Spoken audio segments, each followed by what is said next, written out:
Okay. Where's Cindy?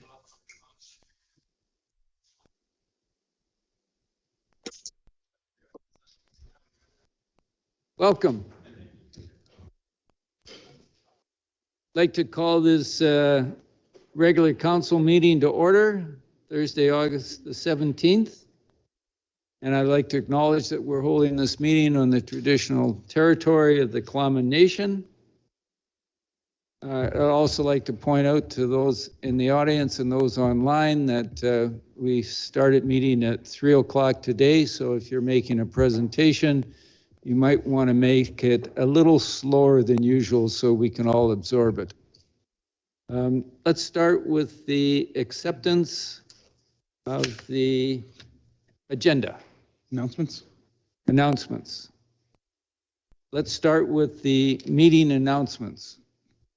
I'll start with the easy one. Tomorrow, Blackberry Festival, taking place on Marine. And Marine, I believe it gets closed. Sections of Marine will get closed around 5 o'clock. Festival starts at 6. My first year attending, so I'm looking forward to it. But if you're a resident of our fine community, you should be out there, Blackberry Fest tomorrow. Fireworks in the evening, so keep your animals safe inside, and hopefully everyone enjoys the evening. Thank you, Mayor. I'm totally unprepared for this segment of the agenda, so I will pass. Not tonight, Mr. Mayor. Councillor Palm. Councillor Elliott. Just a safety announcement. The trail that goes from the bottom of the Wildwood Hill through the bushes up the hill and over to Gibson's Beach area is closed due to bears being a little bit too aggressive over there. It's a real safety hazard, so if people could stay away from there right now, that would be great. Southcott. Thank you, Worship. I'd just like to let everybody know that not this weekend, but next weekend is the Studio Art Tour in our city and region. You'll probably see and probably have seen signs in front of artist studios, some of them at their residences. There will be a few artists up at the Cranberry Senior Center, I believe, or some other fairly large public venue. And it's a really great event. Many artists in this community will be showing their work in their studios. So that's next Friday and Saturday, and there will be ads easily found by searching. Thank you, Worship. Thank you. So on this Saturday at 1 o'clock at the Cranberry Rugby Field, there is going to be a rugby event. Some of you will understand that rugby has a long tradition here in Powell River. And so there's been individuals who played rugby over the last 30 years from around the province are coming here to play the rugby players that are still living here. So that's 1 o'clock at the Cranberry Field. I know Paul Galinsky has given me a good, maybe we'll get coverage. All right, let's move to item number 2, which is the adoption of the agenda. So moved. Okay, seconded. Thank you. All in favor? Thank you. Item 3, public hearing. This public hearing is convened pursuant to section 464 and 465 of the Local Government Act. Purpose of this hearing is to allow the public to make representations to council respecting matters contained in the City of Powell River zoning bylaw 2100-2006, Amendment Bylaw 2723-2023, and the City of Powell River zoning bylaw 2100-2006, Amended Bylaw 2726-2023. All persons who believe that their interest in property is affected by these proposed bylaws shall be given an opportunity to be heard respecting the bylaws. If you are joining the meeting remotely, you can participate by calling 1-833-782-7295 and entering code 503-770-464, followed by the pound sign. Please note that there is approximately a 30-second delay between the public hearing and the webcast. I will ensure that there's ample time for callers to participate considering this delay. If you are calling in, please be sure to turn the sound off on your device to avoid any feedback noise. No one will be discouraged or prevented from making their views known. However, it is important that you restrict your comments to the matter of the bylaw. There will be no debate during this hearing. Council's role is to listen to the public views on the bylaws.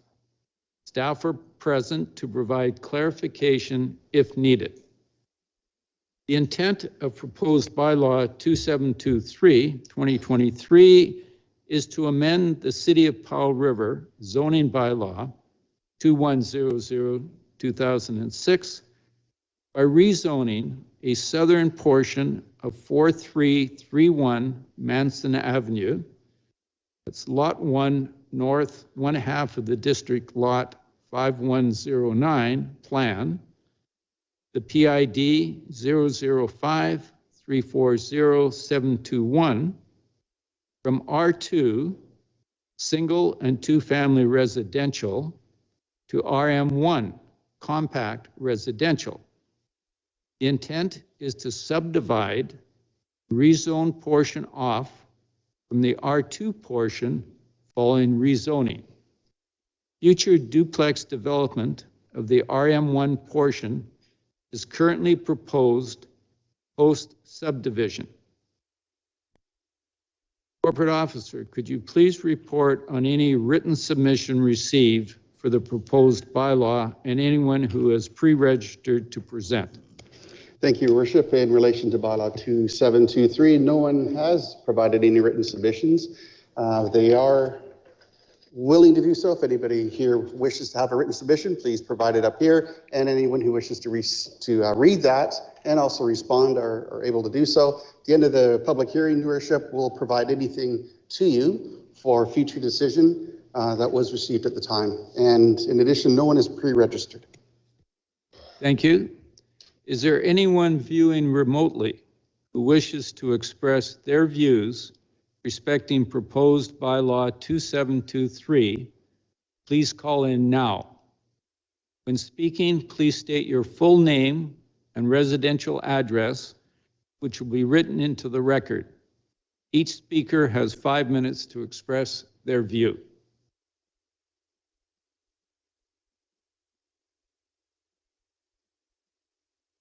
Do we have anyone online?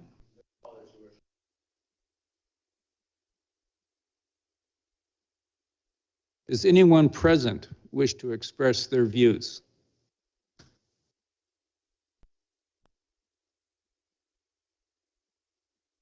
Hand up in the front row. Oh, yeah, sorry. Would you please come forward and speak through the mic? Microphone. My name is Will Franeker. I've lived in Powell River for over 50 years now in the same property on 7236 Field Street, which is right adjacent to the west of the property you're proposing the amendment to the bylaw. It is my view that that particular property should not be rezoned. And especially not when we're talking about duplexes, multiplexes, and the like. Manson already has become a freeway, literally. Yes, we sometimes, and that's going aside a little bit, sometimes we put a reader on that tells you the speed you're doing. Nobody obeys that at all. It has become a raceway. So to introduce more people into the area is totally ridiculous in my eyes. The other thing is, for the longest time, the access to Manson was denied by a property to the south of the property in question, which now lies denuded, deforested. It didn't leave a single tree standing. They were denied access to Manson. They were supposed to put a road through down to Fernwood, yes, and that was denied because the property owners at the time of this particular property didn't want that. They didn't want to give up their land. I was opposed to it because I like my piece of property. I like the peace and quiet that it provides me because we left all our trees standing. And now to come along and provide access to Manson by a proposed change in the bylaw, in my view, is ridiculous. It appears that whenever somebody wants to make some money now with their property, it appears that the staff and council, or whoever has the most say, willy-nilly change the bylaws. As far as I'm concerned, once you have established that it's a residential area, then for heaven's sakes, leave it a residential area and don't change it just because somebody wants to make more money on their damn property. Real estate, in my eyes now, has become in Powell River greed estate. Everybody's out for the buck. I'm paying a horrendous amount of taxes on my property now because people seem to think it's $1 million property. To me, it is my home, has been so for 50 years or more, raised my family here, and now to see this absolute greed taking place in this town, it just astounds me. And it appears that staff and council have been going along willy-nilly. And there's been so many mind-boggling situations. In Wildwood, just recently, they denied a fellow to build his house at 2 or 3 feet higher. It was denied that he could do that. And yet, down on the end of Joyce, where we join onto Marine Avenue, all of a sudden we have a high-rise going up. How does that fit in the whole plan? Is the planner somehow involved in real estate, or his view is, yeah, make money on real estate? That's the game. Anyway, I am absolutely and totally opposed to this rezoning. Let somebody buy half of it and build 1 or 2 single-family homes on it. I'm okay with that. But do not introduce more and more density of people moving in. And okay. Anyway. Thank you very much for your attendance today. Okay, you're welcome. Thank you for allowing me to speak. Do we have anybody else in the audience? Do we have anybody who has called in?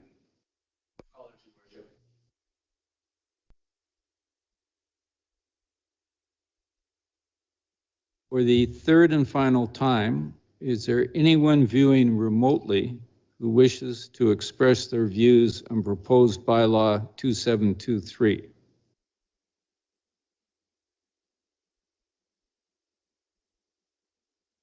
So callers, is there anyone in the audience that wishes to speak?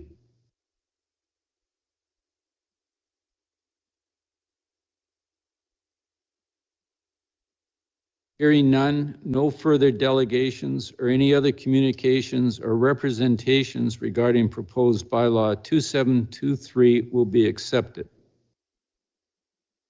The intent of proposed bylaw 2726 2023 is to amend City of Powell River zoning bylaw 2100-2006 through a variety of text amendments to facilitate the creation of more child care spaces in the city.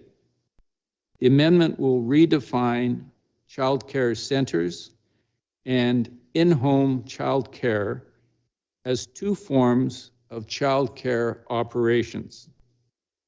Child care centers are purpose-built facilities to be permitted broadly in almost all commercial, institutional, civic, mixed-use, and multifamily residential zones in the city. In-home child care is a home-based business operated by the principal resident of the property and is to be permitted in all single, two, and multifamily residential zones.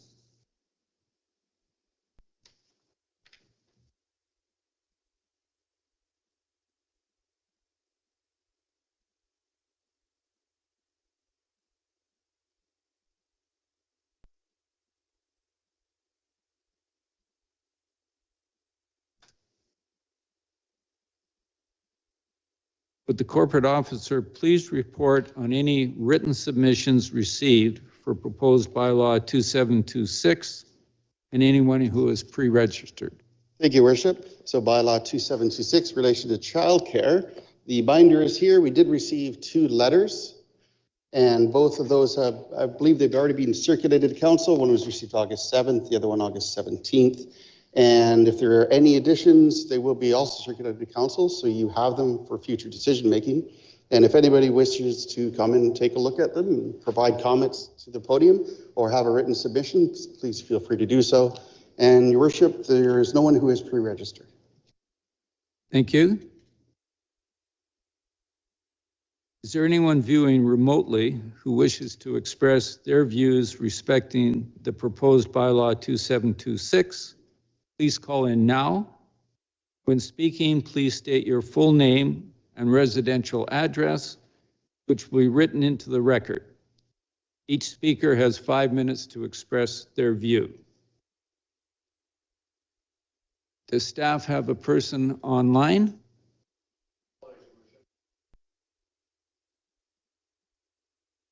Is anyone in the meeting wish to address this bylaw?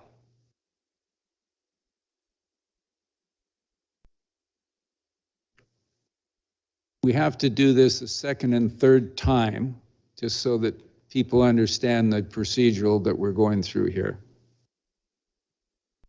For the second time, is there anyone viewing remotely who wishes to express their views on proposed bylaw 2726? Anyone present wish to speak on this matter? The third and final time, is there anyone viewing remotely who wishes to express their views on proposed bylaw 2726? Anyone wish to speak?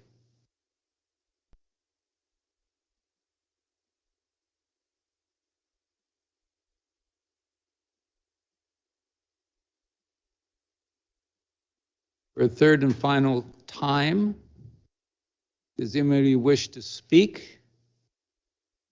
Do we have anybody who's called in? Hearing none, no further delegations or any other communications or representations regarding proposed bylaw 2726 will be accepted. Public hearing is adjourned.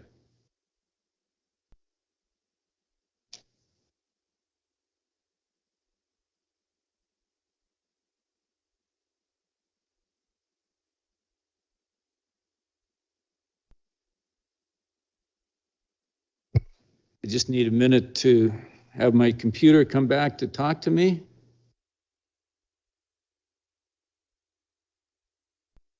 Item number 4, adoption of minutes. Item 4.1 is the minutes of the regular council meeting held July 13th, 2023. Do we have a motion? Councillor Isakson. I'll move.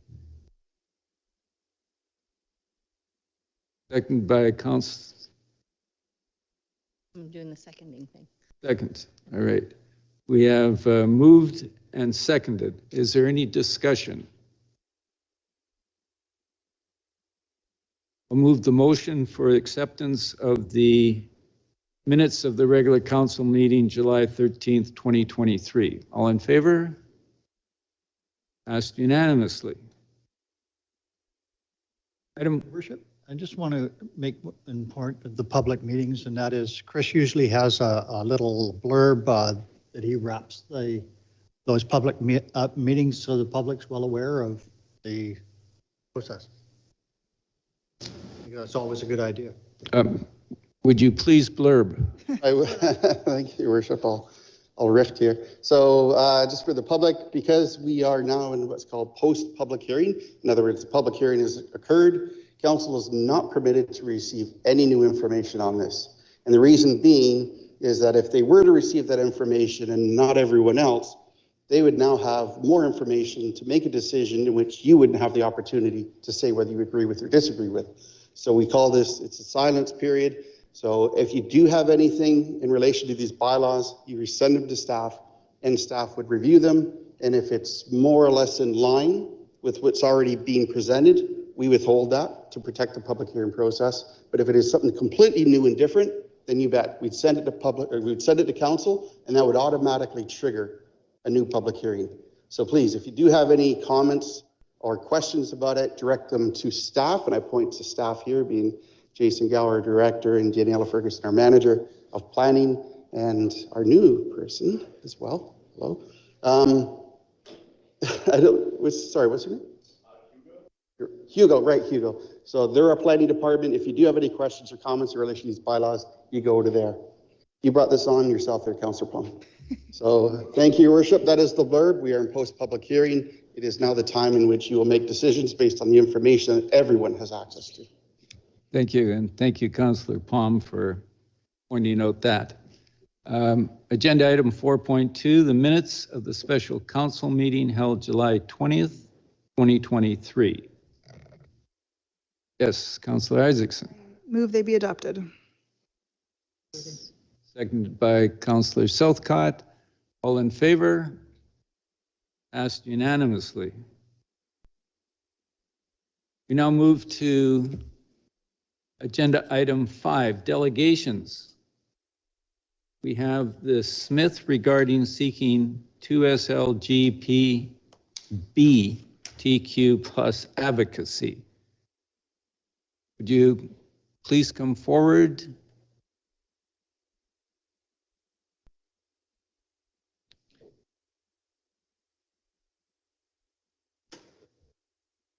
Hi, I'm Smith. I go by they, them pronouns. How's that? Is that better? Okay, I'm Smith and I go by they, them pronouns. Thank you for considering our inclusion in the agenda. Our presence here signifies our intent to bridge the communication gap between you, our city's leaders, and the queer community. We ask that you leverage your position of privilege to extend this connection to those who do not validate our voices, our opposers. An ally's role entails speaking out and standing up against targeted discrimination. As a community under constant threat, the global momentum against us is undeniable, as noted in my initial email. Allies work to end oppression through advocacy and support for those treated unfairly. This includes action against incidents like the vandalism of the Pride flag in June, a hate crime opposing not just our community, but also the city's allyship. Reporting and replacing the flag is commendable, yet it's vital to address the subsequent radio silence in advocacy. People of Qathet Powell River deserve transparency about hate crimes and your stance. Our safety hangs in the balance. Following my initial request and the educational templates shared, there was silence from you, Mayor. This silence isn't allyship. Failure to be an ally is complicity in oppression. Raising a pride flag is an educational opportunity, promoting understanding of marginalized histories and current struggles. Hate crimes offer another avenue for advocacy. Waiting for them is unfortunate. My previous emails aimed to raise awareness about the historical upsurge in hate crimes during Pride events, like the International Pride Month in June and Local Pride Week in August. Homophobic and transphobic incidents have already marred this week, with an inconsistent police response stemming from a lack of allyship and safety. Reporting a hate crime took a week for a response, during which the police offered safe place brochures. Ironic given the delay. Incidents during the drag storytime protest, some reported, spotlight police presence lapses. During escalating attacks, a police officer remained in a vehicle. Our community intervened, with the attacker leaving before a statement was taken from the victim. Laurence and I discussed bridging the police community gap with the officer. Last night's Trans Qathet fundraiser highlighted the strength and representation of our youth in Qathet Powell River. Their safety necessitates your leadership standing between them and their oppressors. Support from Rachel Blaney and Nicholas Simons is undeniable, but your advocacy seems inconspicuous.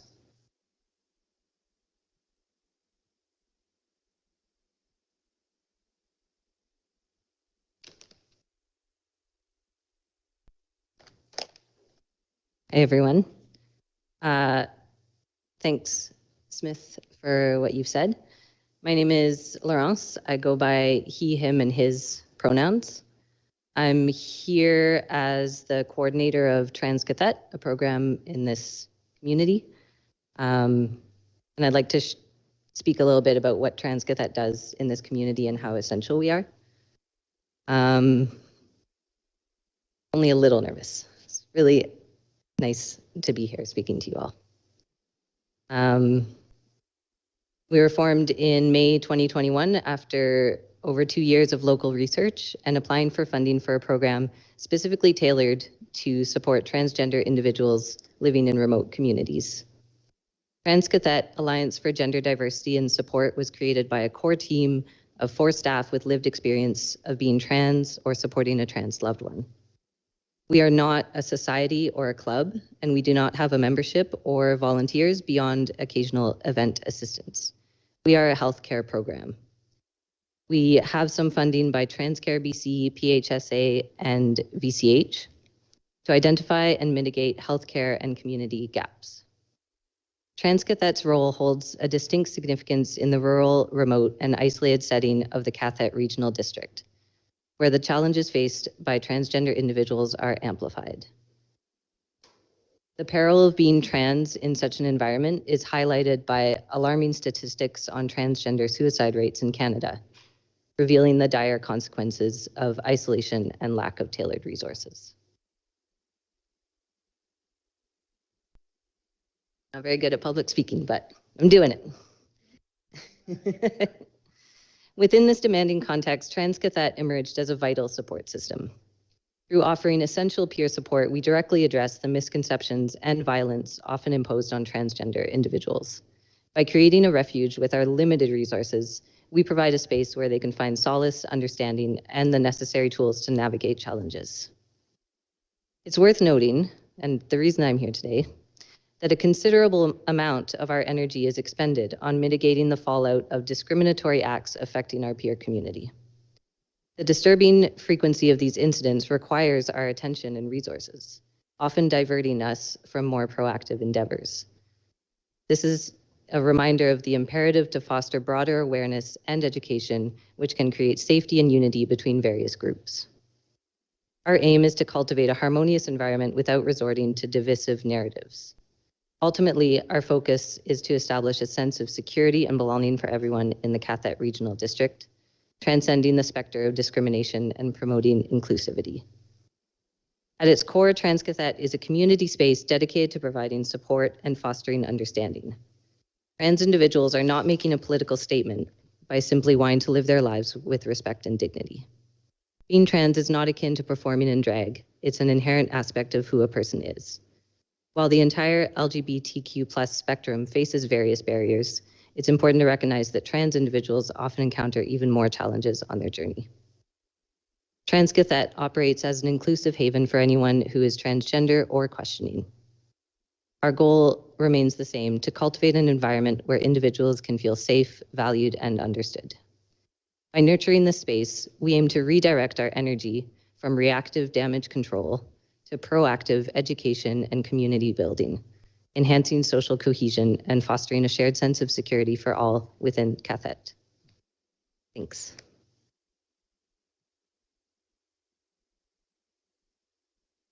Hello, my name's Jules. I go by they, them pronouns. I use qathet services as well. Very grateful. I want to start by acknowledging your bathroom. Just a bathroom. Appreciate that. So at the beginning of June, I got in touch with city staff and said, hey, when's the flag raising for Pride Month? And that led to working with staff to get a flag and get that flag hung. And I want to acknowledge the staff for that correspondence and how quickly that came about. And then I was also in close correspondence with the staff when the flag was cut down and stolen that night in June, and working to replace the flag. So again, I want to acknowledge that involvement. And with that, as you can tell, I have an and with that, I really do acknowledge it. And through that correspondence, it was a bit of my assumption that there would be some public acknowledgement that this happened. What it felt like to receive that phone call, I got that first phone call. Hey, the flag that represents your community, that has all of these staggering statistics, that live at best in a state of fatigue day to day because of what it is like to live as a trans person. But to get this phone call, I was about to go into a meeting of a gender diverse caucus for my union, and I had to be late because of how it sat with me. It's hard to hear this. And so I received this phone call, we worked through this. It just didn't cross my mind that the city wouldn't say something publicly that this had happened. And then when it became clear to me it wasn't happening, there were a couple follow-up correspondence on my part to suggest and request that there be something. And this is on par with other cities that sadly have also had flags taken or other acts against the public. So this was surprising to me, and I highly ask for you to reconsider making a public statement about what has happened in our community during Pride Month and now during Pride Week. I have a few items that we have brought along. They're just things that you can do. You don't have to do the work. We have done a lot of the work, and qathet is willing to work with you and are very fantastic. So before I share a few of these things, I just want to say that, like, we're not asking you to be ahead of the times, just asking you to listen and believe what's actually happening right now. Because what is happening right now is real, and it deserves your attention. I think it's your responsibility to believe what we're saying, to listen to these statistics, and to act on them as best you can. So a few of the things that we have brought, and then we'll submit. How does that work? So if we pass that over to you after. I won't read all of this, but there are 3 short-term and 3 long-term actions that are being recommended that you as a city council could do or encourage. The first one, short-term, public statement and acknowledgement. So in the short term, the city council can issue a public statement acknowledging recent hate crimes and incidents targeting the LGBTQ+ community in Powell River. This statement can reaffirm the council's commitment to inclusivity, condemn hate-based actions, and express solidarity with the affected individuals. Other suggestions?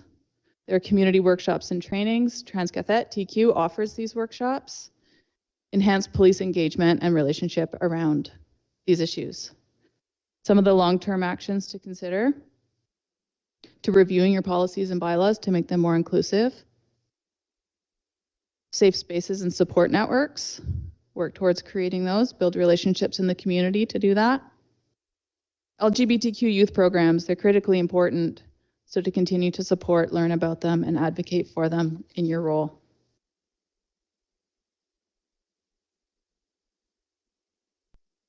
I'd just like to point out that you're well over the normal 10 minutes allocated. So are you going to make a closing I'll statement make now? a closing statement then right now. Thank you for that time. Thank you. Tonight's intention is clarity on queer community needs and your potential assistance. We're here to guide you through understanding allyship's weight, a year-round commitment to standing up for our community. As Pride Week concludes, may this engagement catalyze stronger advocacy against homophobia, transphobia, and bridge communication gaps. We appreciate this opportunity to address you. Thank you. Councillor Elliott. Thank you, Your Worship. I want to thank the delegates for coming here and bringing it to our attention, the impacts of the silence of City Hall on these incidents. I really think it was good of you to come here and stand up and speak the way you did, and I commend you for that. I also offer solidarity and support for your community, and I hope that we do better in the future. Thank you. Councillor Isakson. Thank you, Mayor. I have had the pleasure of attending a trans qathet workshop. I think it was last year during local Pride Week up at Carlson Club, and highly recommend it. I think the way that your group does the training, Laurence, is fantastic in the sense that you meet people where they're at. I know a lot of people in this community may not really be familiar, and things are changing, and people don't want to make mistakes, but they want to support their grandchildren or support their children, or are maybe uncovering, their own identities, and it was a good place to be able to make mistakes and to try things out and to support one another in the room. So for those folks who are listening online or here in person, I know that you offer workshops to a variety of organizations, and I think people can take you up on that, including, I know that City Hall and Council previously has engaged in other types of learning experiences like blanketing ceremonies, or not blanketing ceremonies, the blanket exercise, sorry. And I think it would be helpful for council and staff over time to understand more components of the public, because we're limited by our own experiences, and so sometimes we just don't know how our actions might impact others. So I would support taking your recommendations. We're still in a strategic planning process, and so taking them to this to figure out how council could provide direction to staff on what our values are, and making sure that we're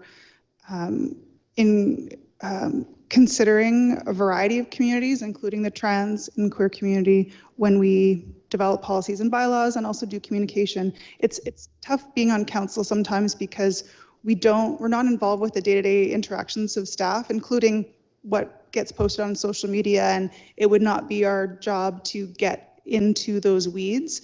But if staff had clear direction, they would have that confidence to make public statements. I know the mayor is often sometimes involved in statements, and I don't know what that process looks like to when Canada Day happens or Remembrance Day happens. There's often public statements, and so I don't know what that process looks like for our spokesperson to add commentary on those. But those are some of my thoughts about what could be done. And I do thank you for speaking. I know it can be nerve-wracking. It's a really formal room. We're used to it. I'm getting used to it, and appreciate you speaking with, speaking your heart and your brain too. Thank you. Councillor Southcott. Thank you, Your Worship. Thank you for presenting. I'd like to make a motion, and that is that we direct staff to work with the mayor on a letter specifically stating what we do support, what mayor and council do support. And for me, that is an inclusive community. That's the motion. Speak to it if there's a seconder. Second. You have a seconder, Councillor. Thank you. I don't have much to say except that we have raised the pride flag. I would have been here this year to be there when it went up, but I was out of town many years in the past. Our youth council in past years was responsible for changing our washrooms to gender non-specific in this building. There's been many initiatives to support inclusiveness, inclusion. This is, in my experience, this is a very inclusive community, and yes, there are factors that fight against that. But I have always been one who believed that when you put forward what's positive and what works, it brings us together, that counters so much. My mother used to say, there isn't enough darkness in the world to put out the light of one candle. And I think we have many candles in this community, so I would encourage us to support this motion. Thank you. Could you please read the motion? Certainly, Your Worship. So the motion on the floor is direction that staff work with the mayor on a letter regarding council support of inclusive communities. Councillor Isakson. Yeah, I want to make an amendment to this motion. I think the intention of the motion is great. The request is specific to, I think, what happened during Pride Month and Pride Week. And so I think we could, I'd like to propose an amendment that the statement explicitly include reference to both celebration and the real harm that has occurred in community. So kind of, don't know the exact words, but that it specifically references our queer and trans community. Okay, we have an amendment to the motion. Councillor Palm. Your Worship, I'd like to say a few words in this. I want to thank you for coming in. It takes a lot of, I'm going to say, guts to come in here and talk to us directly and tell us what we should be doing and what we're not doing. I like the original motion that was put on the floor because it's kind of generic. And I'm sure when the incident around our flag was took place, that all of council was emailed. We were all very much aware that that took place. And I'm not sure if it was, there was an article done in the Peak in that regard, but I can't remember. Mr. Galinsky, was there an article on that flag going missing? Okay. So I am sure, since we are all supportive of all of our citizens, that and we fund the events that are taking place, a great deal that are transpiring this month, that we are in full support and we will back you up 100%. But I'm sure that staff was thinking when that unsavory incident took place, that they were kind of at a conundrum as to, what do we do? Do we really want to bring attention to this act? And I think that's probably why our staff did not respond in any direct manner to that incident. That's what would have gone through my mind. So I just wanted to say we're very sorry that that happened, and it shouldn't have happened. We all realize that. But in this day and age, with our present laws that are in place, as you're very much aware, we are entering more and more on a daily basis into a lawless society. And we're not getting the support on the legal front, and it filters right down through the system, and that's what we're largely up against. So be careful out there is what I'm trying to say. Be careful, because you can't rely, like you used to be able to rely on our police force because they're overwhelmed and they're not getting a lot of backup from the courts. Thank you, Your Worship. So we have a motion and we have an amendment to the motion. So my amendment hasn't been seconded yet. I haven't spoken to it yet. Is that right? Councillor Elliott. So I don't mind seconding an amendment, but I wonder if it shouldn't be a little more clear. Sure, yeah. And I'm wondering if, as an amendment, we might want to word it as staff work with the mayor to create a clear public statement regarding the incidents that took place with the flag and expressing support and inclusivity in our community as important. Maybe something like that. Yeah, I'm good with that. As long as it's beyond inclusivity, I think that's important. But I think the specific incident here and now is related to the presentation today. So I can retract my. No one seconded my amendment, right? So I can retract my amendment. And you're all getting a case study in how Robert's Rules works. So I retract my amendment. Do you want to try, Councillor Elliott? The original one was for the mayor to work with staff to write a letter that, I can't remember the words exactly. We ask our corporate officer to. So the current motion on the floor, the only thing on the floor at this time is direct staff to work with the mayor on a letter regarding council support of inclusive communities. Right. There would be supplemental to that. However, if you have specific direction, we would take it, but of course we would add it.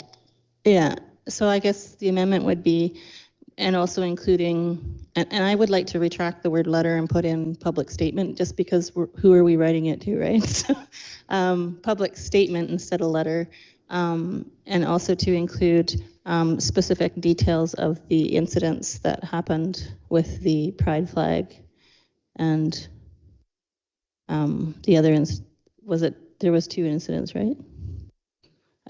And, to be saying that these incidents happened, those should be part of the statement. Councillor Doudt.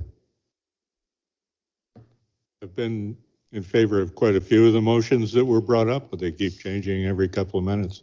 I think it's really important. I want to say thank you for coming tonight. It's regrettable that the city didn't issue a press release or make an announcement that the pride flag had been taken down from our flagpole. And I think it's important that we communicate what's been talked about here. I think the main issue is to communicate council's support of inclusiveness in the community, the need for it to be a safe community for everyone, and to point out that we simply deplore those actions like the removal of the pride flag from our flagpole. And I think staff can figure out how to put that into a letter. I think publishing that and making sure everybody in the community knows that we support this being an equal opportunity community, if I can say that, in a place where everybody can be safe. I think that's the important feature. The exact words, I think, can be worked on. Mr. Jackson, would you tell us what we have now in terms of? There is no amendment currently. However, there's been the suggestion that it would not be a letter, it'd be a public statement. And then that the letter would include references to removal of the pride flag. Thank you. That was an amendment. We have an amendment. Could we have all in favor of the amendment? Did you see? I need a seconder. So the amendment motion could be along the lines of changing the word letter to a public statement, and at the end include reference to removal of the pride flag. Thank you. So we have a seconder by Councillor Isakson. All in favor? Passed unanimously. And now the main motion as amended, Your Worship? Yes. Want me to read that? Okay. So we have direct staff to work with the mayor on a public statement regarding council support of inclusive communities, and that the letter should include reference to the removal of the pride flag. All in favor of the motion? Passed unanimously. Thank you.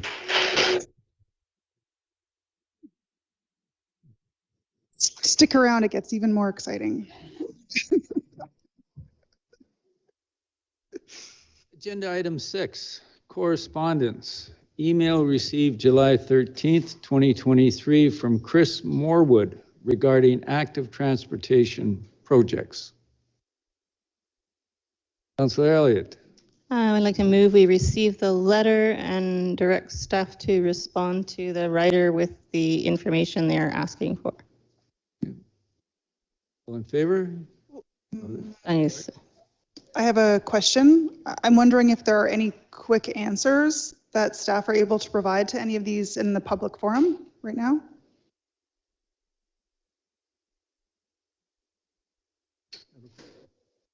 Through the chair, sorry.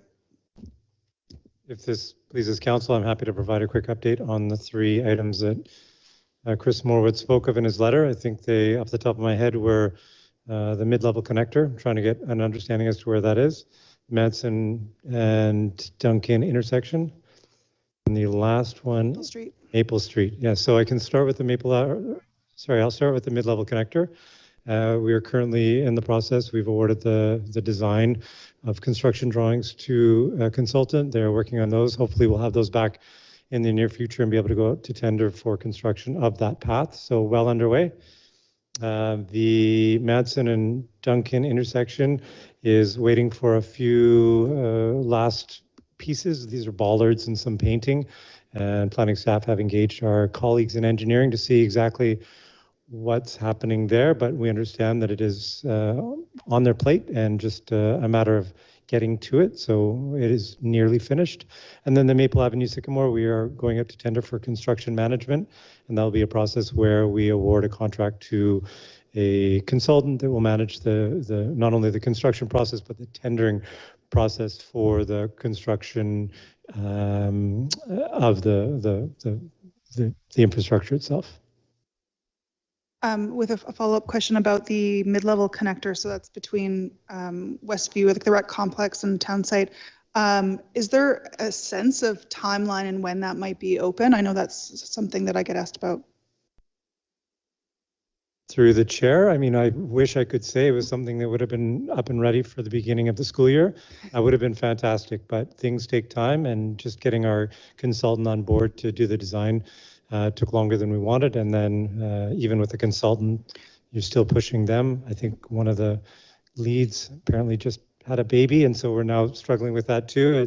It's, you know, so we're doing our best. We want it up and running as quickly as possible. Yeah, it's not a judgment. I'm just a curiosity. Like, it's going to take a year from now, 2 years, 4 months? Like, is there a sense of scale? No, I think we're talking months. Okay. Now, part of that will be what construction can happen through that wetter season. Ideally, any kind of construction process would be finishing up before we get into the really wet winter and spring. Whether or not that's possible, that's still to say. Thank you. Councillor Palm.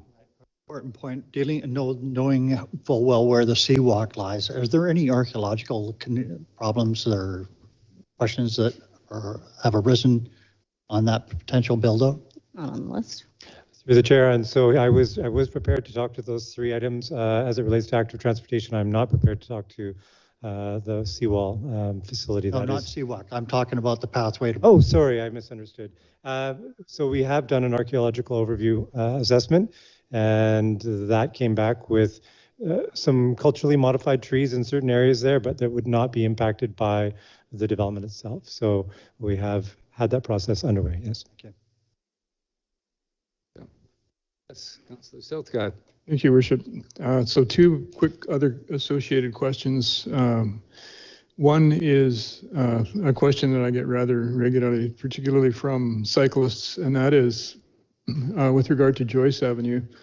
The last I understood, and this goes back at least a year, probably a year and a half or 2 years, that the intention was to do a traffic study of Joyce, the whole of Joyce, and then have some possible modifications that would accommodate particularly cycling, active transportation in general, on the whole Joyce corridor, like the main busy part of Joyce from Westview down to Alberni particularly. Do you have any update on that? Through the chair, I will point out that the corridor you're talking about, the Joyce Avenue corridor, There has been a traffic study, but there was some work still being done on completing that. I'd have to look into where that sits. I think it came down to, I think, just overriding priorities in other departments that were, in wastewater treatment facility and things like that. But some of that work has been done. It's probably just a matter of picking up and figuring out exactly where that got to. From staff's perspective, those that are involved more with the active transportation piece, we are focused now on other parts of that linear spine that makes up the larger bicycling network strategy. I do think this to the Joyce Avenue corridor is a priority, but it's probably not the first priority on our list right now. And that's, I think we need some wins in other parts of our community so that we can move into an area like Joyce that is going to have some community concern related to shifting the modal share as it relates to cycling infrastructure. Thank you. And just one more, and that's Marine Avenue, which is the other active transportation concern from many people I talked to. There was, I believe we received a grant for putting a patio bump out arrangement down just south of base camp there. Am I right that we did receive grant money for that? Through the chair, yes, we were granted funds to curb extensions essentially in and around the Remax and base camp area. That project did go out to tender, and we didn't have enough funding the first time around. We weren't successful, and so we are retendering that package with the hope of attracting more bidders. We only had one bidder at that point, and it was about 2.5 times the cost associated with what we had anticipated. So we're hoping for a hungrier group of contractors at this time around, and we've done some further refinements of the plan to hopefully achieve that. Thank you. Thank you. Okay. We have Councillor Elliott's proposal to accept the letter. Yeah, I just thought we should respond to the person who wrote it to give them the information they asked for. Thank you. Second that. Through the chair, just a point of information, Chris Morwood, who wrote this, is a director of the Qathet Cycling Association and has been involved in active transportation cycling, particularly for at least a decade. Okay. We have the motion. All in favor? Passed unanimously. Item 6.2, we have an email received August 4th, 2023 from Carol Ann Leishman regarding climate action memo 1-year anniversary. Councillor Isakson. Yeah, I move that we share this with staff. I know that when we do strategic planning, staff will be figuring out how to help us implement what we want to do. We do not have a strategic plan yet, and so, but when we do and staff are working on it, it'd be helpful to have ideas. And so my move is to refer this to staff as we work towards strategic planning and operationalizing that. Councillor Southcott.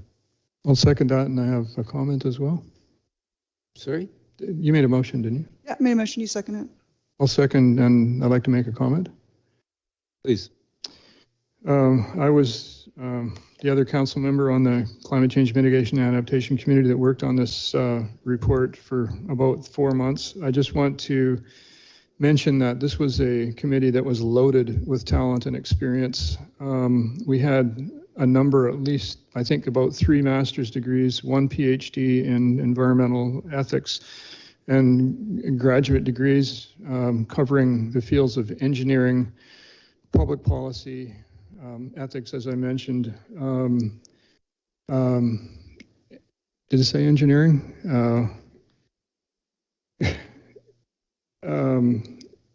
Law. We had a lawyer on our committee as well whose graduate degree was in environmental law.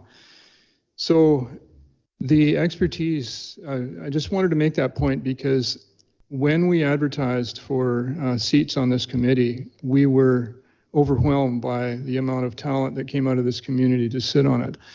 And this is representative of participation by people of real substance in this community. And these people had worked in these fields for decades, plus or minus. So the report really does represent a lot of work. It's based pretty much mostly on the provincial government's Clean BC roadmap to 2030. Many of the items or ideas in that report, it was a 75-page report that I must have read about 6 or 8 times, are pertinent to municipalities. I know our planning department particularly has received this report already. There are a number of the initiatives and actions within the report prepared by the committee that have already been actioned or are in process. So probably at some point we would be useful for council to have an update on all of that. So I support the motion on the basis of all of that. Also, one other point I would like to make, and that is that in an era, an age where there is increasing distress about the effects of climate change, which is having effects on mental health particularly with younger people, but across the board, to know that we can do things and that we are doing things, I think is becoming increasingly important. And this report actually does represent things that are being done by our amazing staff and city, and work that has been done, and really connects with work that goes right back to 2006 and the sustainability charter that was created in this community. There has been a continuity ever since then. So I just wanted to embrace all of that stuff, that good work that has gone on, because I feel it's very important for us as leaders to represent that this is happening and that we can feel optimistic and positive because it's happening. So thank you for indulging me in all that. Councillor Elliott. Thank you. I'm in favor of the motion. And I just wanted to point out that there are so many suggestions in this report that also align very well with livable cities, lowering energy, increasing the comfort of your community and walkability and the way we can get around. Most of the suggestions just create a more efficient way of living and lower costs overall. And so they're also a good way to lower costs throughout our operations as well, becoming more efficient and implementing a lot of these energy efficient ways of doing things. So that's a very nice side effect of getting more energy efficient, is it's also lower cost. And I really support the motion because many of these things, in order to operationalize them in the city, they need to make it into our plans. Our official community plan can be informed by some of these things. So as we move toward creating and operationalizing some of our decisions, lenses, if you will, we're going to have a strategic plan that talks about adopting some of the principles for decision making throughout climate mitigation or climate energy efficiency and all of those things as the way we do business in the future.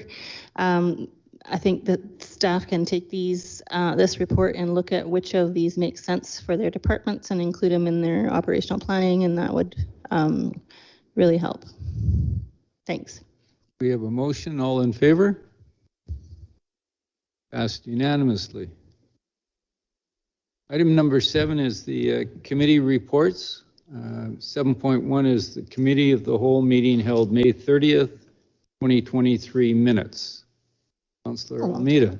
Yes, I was the chair for that meeting. I'm not going to go through all the meeting minutes, but just for the community's acknowledgement, as we have meetings that are not council meetings and those minutes get approved, then they always come to the attention of council meetings, council minutes, so that the rest of the community is aware of them. So you can catch them in the meeting minutes if you want to get into a little bit more detailed. I skimmed over it. There's nothing major stuff that was earth-shattering at that meeting. We did talk about our emergency preparedness We also discussed our annual report, which is coming out pretty soon, and there was just a few governance things as well. So, yeah, you can review the meeting minutes if you want, but nothing too earth-shattering to share. Thank you.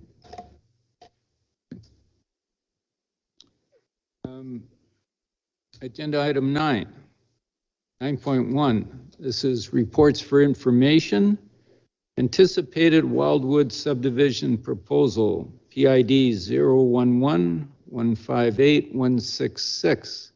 Mr. Gao. Good evening, Council. As mentioned, this report is for your information and it relates to the anticipated Wildwood subdivision proposal. Property in question is a 19-acre vacant parcel adjacent to a mobile home park, surrounded on all of the sides by single-family residential properties. The zoning of the property is RA1, which is residential agriculture, and the zoning specific to Wildwood. And it's consistent with the adjacent single-family residential properties that are zoned the same. It is anticipated that the property owner will make an application to subdivide these lands soon. This is based on preliminary conversations with the owner, and it's expected that the proposed plan of subdivision will aim to achieve lot sizes in line with the minimum parcel size requirement of the RA1 zone. It's estimated that the lot yield could range from 70 to 90 new lots, largely dependent on the infrastructure required, the proposed road network, required tree retention, and other environmental considerations. At the July 11th meeting of Committee of the Whole, a delegation presented to raise their awareness of their concerns about this anticipated subdivision proposal. And at that same meeting, staff were directed to report on current and possible future uses of the subject property and the implications of the delegation's request.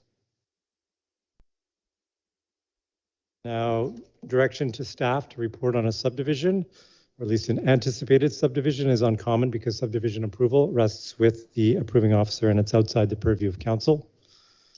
Council's role when it comes to subdivision is quite limited. And this is unlike many other types of development applications, such as rezonings and development variance permits, where there's presentations to council, there's public consultation requirements. In this case, there is no legal requirement to engage the community about an application to subdivide land. This means that when a subdivision application is submitted, if it is zoned appropriately to support a proposed plan, and no variances are required to vary the lot width, depth, or or works and services, it can move forward without public consultation or presentations to council. Based on their June 22nd letter to council, this is one of the concerns the delegate holds. They're of the opinion that based on the scale of development proposed, meaningful engagement with the community should be required. And while this is an understandable position by a resident that would be directly impacted should this subdivision be approved, it doesn't align with the legislation that governs subdivisions in British Columbia. Central to the delegates' letters and presentations to council is a request that staff be directed to negotiate with the landowner in regards to an alternative development plan. Included in the staff report are a number of suggestions provided by the delegate that would reduce or eliminate the impact of developing the subject lands as it relates to the adjacent properties. Unfortunately, all require a willingness on the part of the landowner to negotiate. And based on correspondence received from the landowner when asked by planning staff whether they are interested in having a conversation about an alternative development plan, they responded that they intend to carry on with their current development plan and subdivide their land based on the density provisions of the RA1 zone. This means that unless council is interested in going down the path of using its broad tools as it relates to land use regulation and downzoning the lands, there are limited processes here for council to get involved. And so I do want to touch on council's broad powers as it relates to zoning. Council has the authority to downzone a single parcel of land.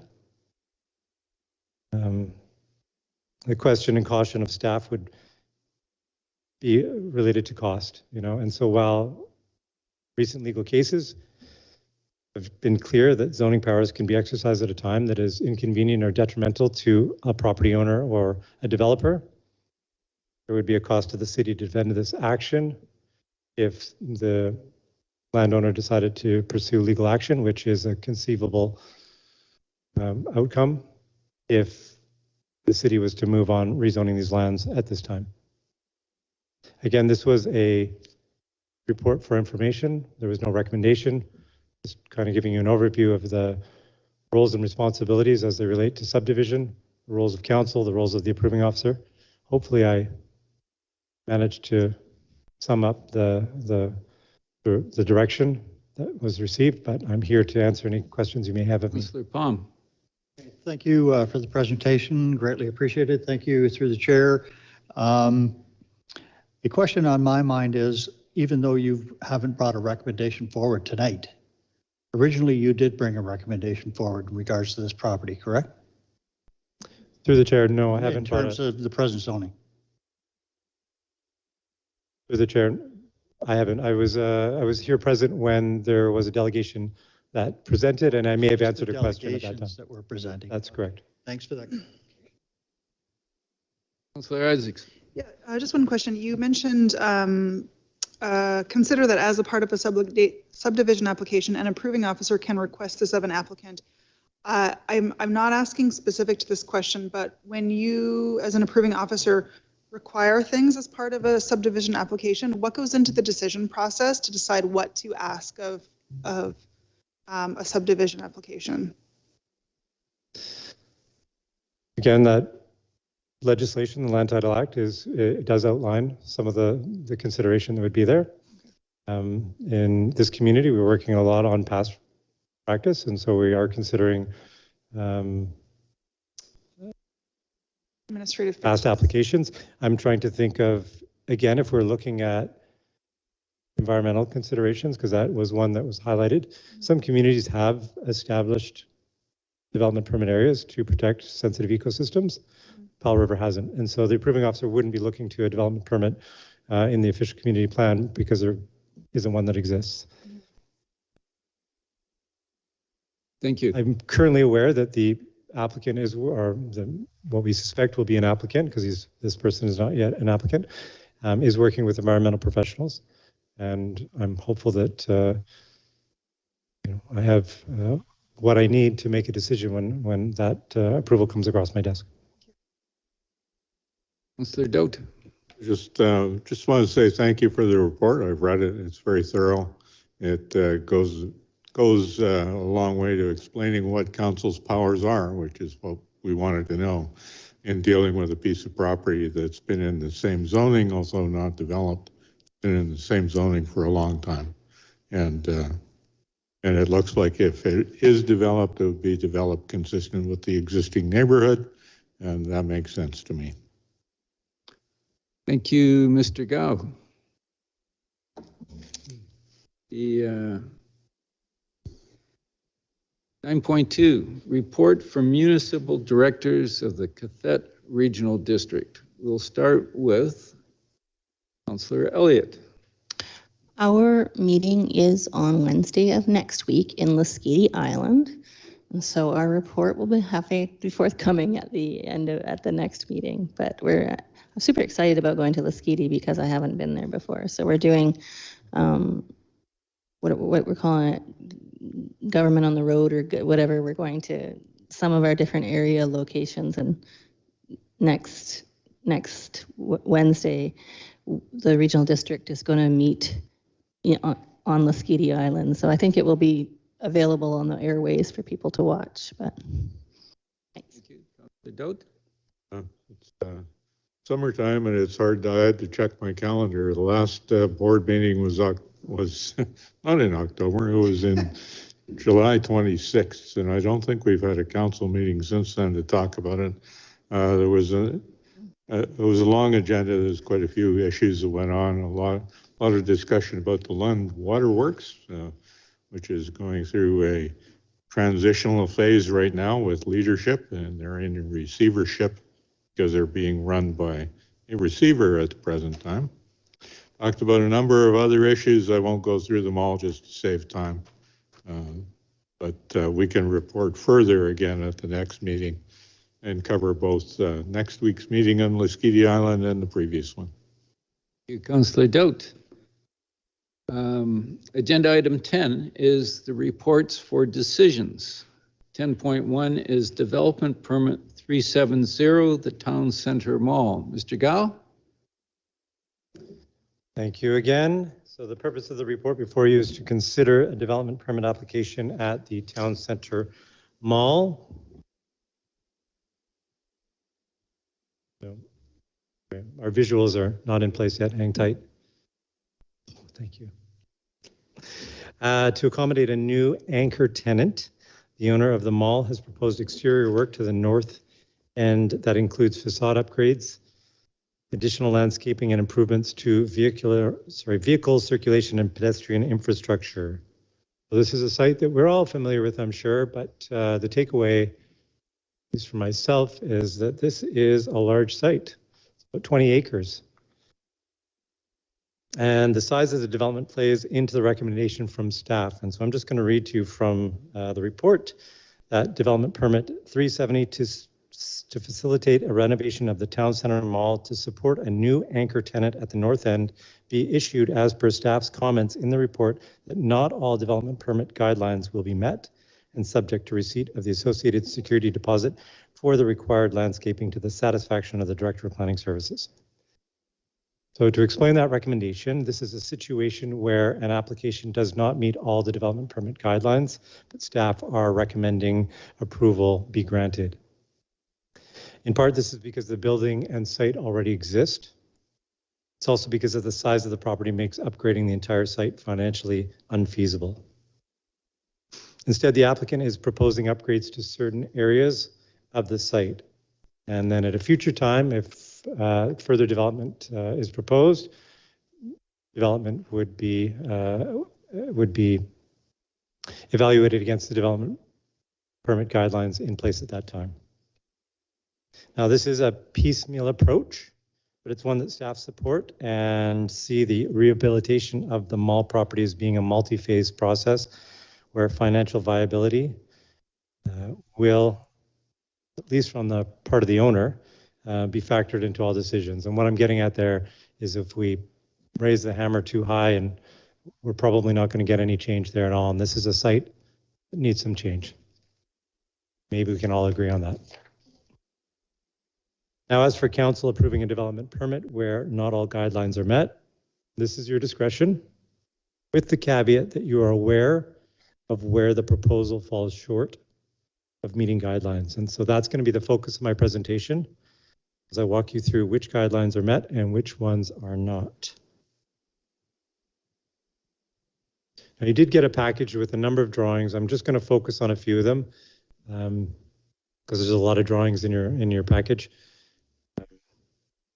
This is one of the schedules, and it shows the north end of the mall. And unlike the previous image that is aligned north-south, this one is aligned east-west. So hopefully we can all shift our heads 90 degrees here. Just to give you some areas that you will probably recognize, the red, rusty color portion on the screen there. You can see that. That is the existing BC liquor store. So we're all familiar with that. This area right in here is the existing mall entrance. And I speak to this in a little bit, but this area here is the additional 5,000 square feet that's being proposed. And those of you really paying attention, this is the CIBC, okay? We got it? Okay. So I did want to just give you a little brief overview of what's being proposed so that, again, we're all on the same page. I said earlier, this is a new anchor tenant. So this is a big tenant, and what they propose on doing is actually amalgamating a lot of the interior spaces of the north end of the mall. And so that green will actually be all one store. And so what was originally an entrance into the mall will be an entrance into the new anchor tenant. This requires several changes to the exterior facade, and part of that process is revamping these entrances And I think there's 3 entrances that are proposed to be revamped, and those are the north entrance, the entrance adjacent to the Walmart on the east side, and the entrance adjacent to the subway or close to the subway location. That actually makes us sound like we have a underground, yeah, that would be cool, but no. The other thing that has to happen is creating a new standalone entrance for the BC Liquor Store.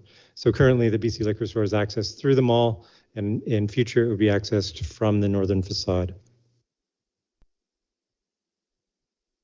These are drawings prepared by the consultant and provided as part of the development permit process. They get included as schedules, but I've just taken the snapshots here of the facades so we can walk through them a little more close or carefully.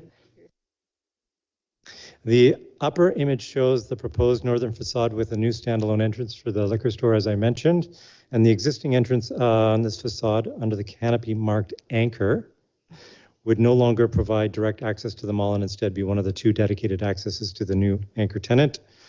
The image also shows the proposed light green color of the metal cladding that bands the top of the building. Currently it's brown, so this is one of the modest changes proposed, is repainting of the brown metal cladding that wraps the building. The lower image shows a portion of the western facade with proposed amendments. The changes at this location include new backing at the signage band and a new patio that will accommodate public seating enclosed by new landscaping. And I think it's worth highlighting this particular proposal. You can see a little bit more clearly in plan. I've just zoomed into, again, one of the drawings that you have, but you can see some landscaping that kind of separates the seating areas from the parking lot as well as the loading bay. And just to give you a sense or remind you of what we currently have there today. So from staff's perspective, this is going to be a significant upgrade to our mall. It's going to create some outdoor eating spaces for the restaurants in this vicinity. Probably require delivery trucks to park a little bit more in line with the lines, just to get a bit more space there. That's if hopefully you can understand what's happening there. So there will be some seats and landscaping, a few trees, so create a bit of a shaded area for people to sit and perhaps eat at one of the restaurants there. I'm now going to move on to where and where not this application conforms to development permit guidelines. As I mentioned, this is an existing structure, and so the guidelines related to siting and orientation of buildings are not seen as applicable and they won't be met. These are largely there to direct the development of new buildings. As for the guidelines related to building form and character, most would require a substantial financial investment and would not make this proposed redevelopment viable. Staff suggests that all guidelines from this section are not reasonable to achieve, with the exception of the guideline that requires all storefronts and lobby entrances to have rain protection. And so staff have confirmed with the consultant that rain protection, a canopy or something of that nature, an awning, will be provided at all those entrances to allow people to stand outside but still be covered by an overhead protection. As for guidelines related to the exterior materials, it's the owner's desire to maintain the existing facade and materials, and where applicable, complement them with new paint and some new materials. What this means is largely, other than that painted metal cladding, the building's going to look the same. I highlight this because the building is almost entirely clad in stucco, and that is not a material that is, in fact, it's discouraged in the guidelines. So it's another area where the proposal doesn't meet the guidelines. Again, I'm highlighting these for you, so when you hopefully make a decision to approve this development permit, you're doing so aware of the fact that it doesn't meet guidelines. Now, moving on to where the application does conform to guidelines, specifically in those sections for landscaping and amenity areas, parking and vehicular access, and pedestrian access. While there are limited updates proposed to the building, this application provides an opportunity to achieve improvements to the landscape as well as pedestrian infrastructure and vehicle circulation. These include new landscape islands throughout the parking lot. I'm going to move here again back to this image that I showed earlier. And so what is meant by landscape islands are this band of landscaping, but it's also encapsulated within a landscape island. So it's not only landscaping, but it's also circulation, vehicle circulation control or traffic control.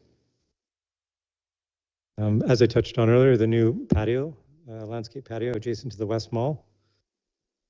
And the last bit, but I think is extremely important, is improved pedestrian access that links these exterior walkways and includes new sidewalk that connects the mall to Alberni Street. If you, again, are familiar with accessing the mall from Alberni, you know that there's no sidewalk, and anybody accessing from Alberni has to walk down alongside moving vehicles. One of the requirements of staff was that they achieve a pedestrian access that would connect Alberni Street to not only the north entrance, but other sidewalks in and around. So you can see quite clearly that the sidewalk that would come in along this roadway provides an opportunity to cross over and then either connect to the north entrance or walk around and connect into one of the west entrances there. So back to the idea that yes, not all development permit guidelines are being met. Staff see this change as it relates to pedestrian infrastructure and vehicle circulation control as hugely beneficial and recommend support for this development permit application. Great. Councillor Almeida. Thank you, Mayor. Just a quick question, Mr. Gao, regarding, and I didn't see it in the report unless I just missed it. Is this impacting the current bus loop area that is at that entrance right now? Through the chair, yes. So one of the original submissions from the consultant included a new, what they refer to as a bus lay-by. And so what's being proposed by the owner of the property and the consultant is to move that lay-by to a more central location. Totally supported by planning staff. We see better access to anchor tenants on either side, whether it's Save on Foods or Shoppers or this new anchor tenant. This central location would be great. There is ongoing discussions right now with BC Transit, city operations staff as it relates to transit, and the owner to try and facilitate a solution. It's slow moving, and so when the applicant said they still have a timeline that they want to get a building permit application on this, we decided to separate the two and move this one forward. Again, there are ongoing discussions about where a new temporary lay-by is going to live, and I would say that BC Transit and the owner are working through a solution, but it's unfortunately taking longer than the owner's satisfied with and concerned about what has been proposed. So people have made, BC Transit and city staff and the applicant continue to work on a solution. It's not finalized at this point. Again, everyone's trying to find something that would impact the users of transit the least. And I guess the last little bit I would say is there's still some work to be done because it still, from my perspective, is not there. Councillor Doat.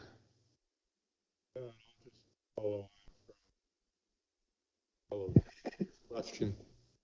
No, the first thing I noticed was that the place where the bus lay-by is right now, where all the bus routes in town come together, instead of being at an access to the mall, is going to be at the access to the anchor tenant. And if there was no change, there'd be a long walk in the rain and the cold and the snow and winter days for people to get inside the mall if they didn't want to go to the anchor tenant. And you know, I just hesitate to say, gee, I really love this idea, when we know that it's not the idea that's going to be done in the end, because there's going to be a relocation of some of this landscaping and parking to accommodate the bus lay-by at some future point. So how long can it really take to get that figured out? Through the chair, my impression at the few meetings that I've been in attendance, and really there as an observer, because this is a conversation between BC Transit and city transit operators and the owner. It takes way longer than it should from my perspective. You know, like Come on, guys, and I will say that what I was impressed by was the city staff that were on that call that actually had a series of solutions that would improve that. So I'm hopeful that city staff will continue to push for reasonable solutions. Part of the challenge is the lay-by on the north end has to be temporarily removed no matter what, based on the development that's going to happen. And the question is it somewhere that is temporary, the new location, or is it something that could actually be more permanent all at once? And I go back to my statement that it's taking much longer than you would think it would, but it's been a long day, and I'm not meaning it's your fault. I'm just really concerned about approving a kind of a 3/4 done design. It's could be major changes coming. If I could just touch on that, because it was clear from the applicant that they were on a timeline as it relates to the anchor tenant. So as much as I appreciate that comment, and I actually agree 100%, the reasons planning staff are moving this forward was at the request of the applicant. So I highlight that because I actually agree with that position wholeheartedly, that we shouldn't be moving into a process where we're not sure where users of the bus are going to land. Councillor Southcott. Thank you, Your Worship. Sometime between 5 and 10 years ago, there was quite a bit of work done by a local volunteer group, which included Dr. Geraldine Brock, and a few others. And the work included diagrams and 25 pages of notes with regard to accessibility concerns in the town center mall. It seems to me that there's more actually on the presented plan, both in B and C appendices, that indicate that was paid attention to, or there's been some concern or some inclusion. One thing I'm noticing is down on the right bottom corner of this diagram, showing that there's more crosswalks, so pedestrian accessibility amendment or modifications made to the existing arrangement of that, and also parking changes. So that's really encouraging. That I don't think it's something that was really focused on in your report, but that there is truly attempts to increase accessibility in the whole development. Am I right in that? Through the chair, you're absolutely correct. These are the conversations we're having with the developer. Awesome, thank you. That's really encouraging, because it years ago, and to see that work coming to fruition. Thank you. Councillor Elliott. Thank you, Your Worship. So to talk about the buses, I want to tell you a small story. I did an experiment with my children. We took the bus from Cranberry into town, and we did some dinner, and then we walked over to the grocery store, and then we got our groceries, and we went back to the bus stop and got on the bus to go home. And what I found out was getting your groceries from the grocery store to the current bus exchange was really, really hard, because by that time the mall was closed and you could not walk through the mall. You had to go around it. And walking from one end of the mall to the other on the outside is nearly impossible. We had to go way out on the road with the traffic and my 2 kids and my shopping cart. It was really dangerous. It was awful.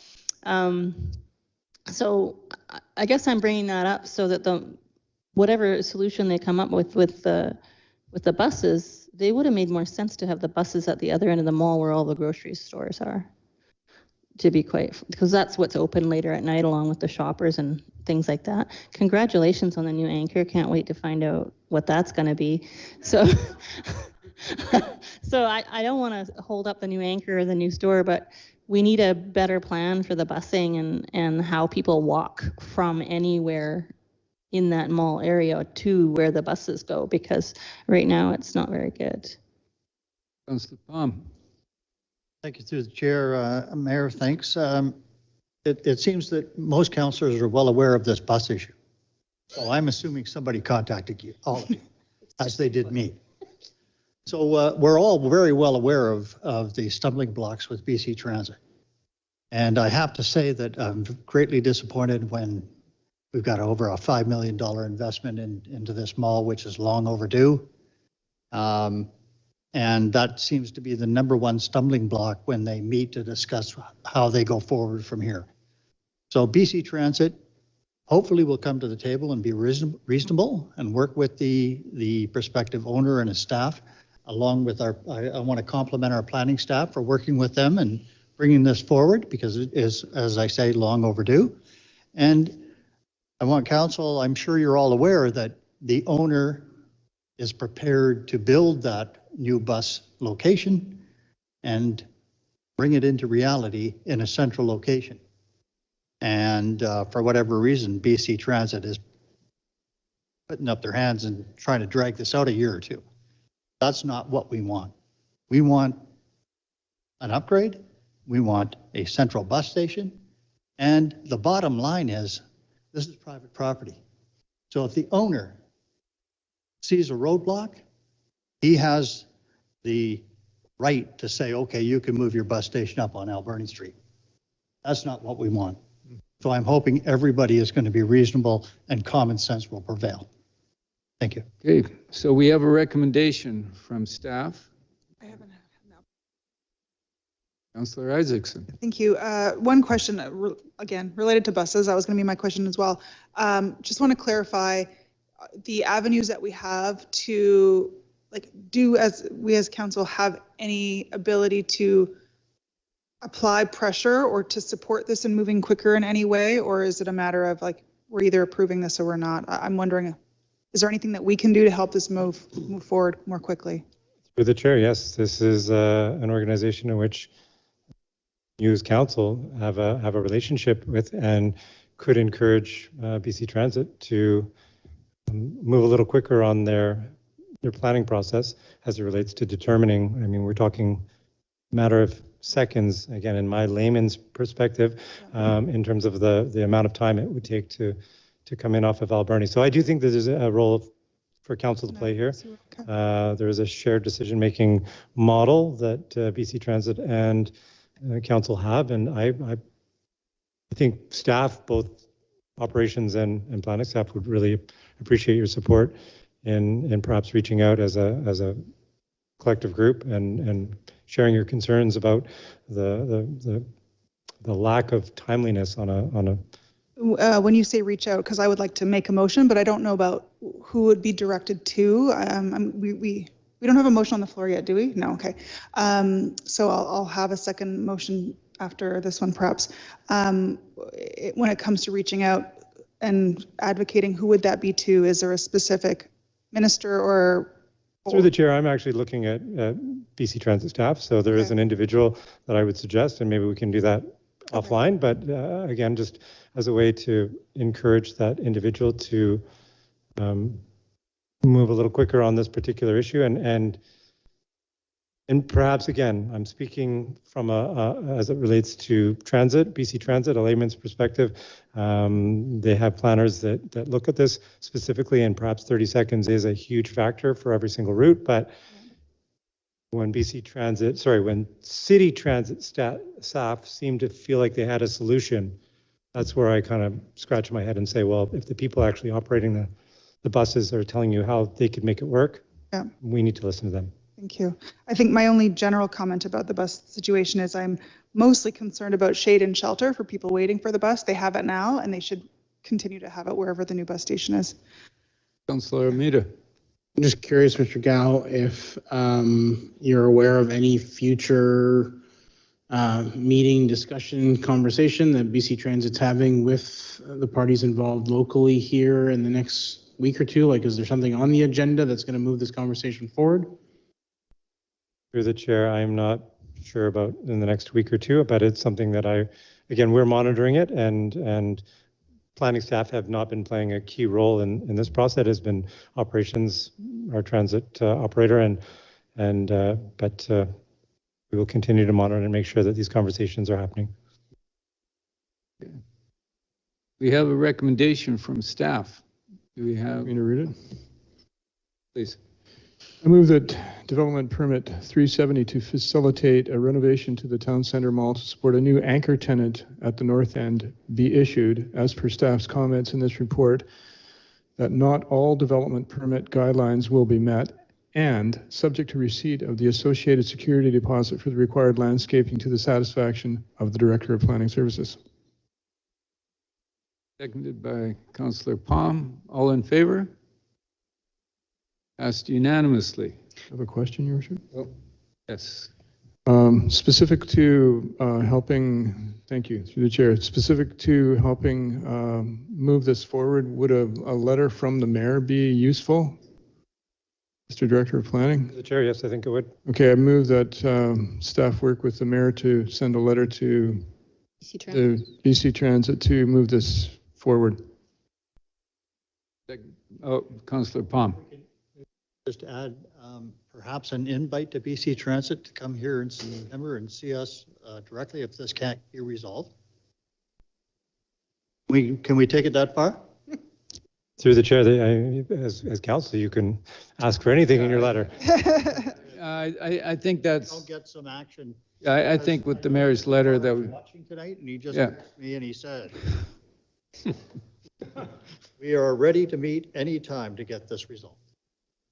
And it just so everybody knows, it's the norm that staff will provide a letter for the mayor's signature, which is saying that this is important to the city, and would you please respond and talk about it?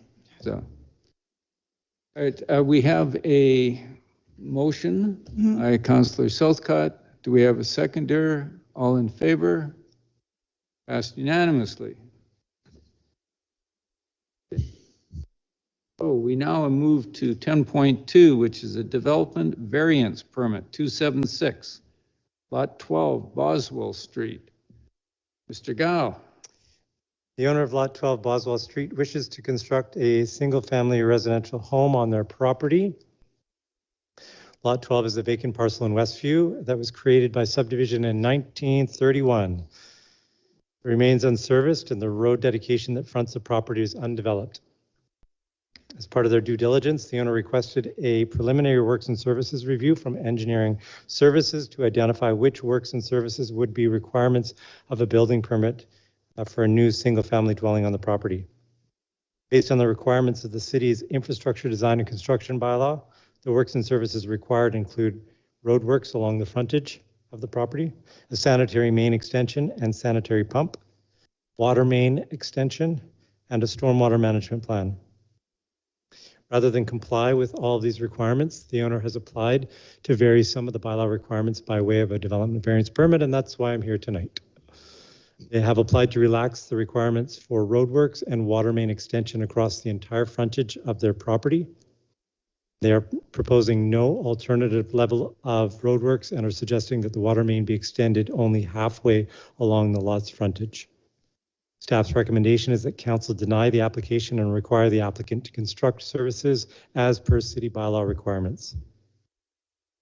This position is supported by both the Local Government Act and the city's infrastructure bylaw, which takes a user pay approach. This means that local governments can establish minimum standards and circumstances to require individual property owners to pay for offsite works and services at the time of development.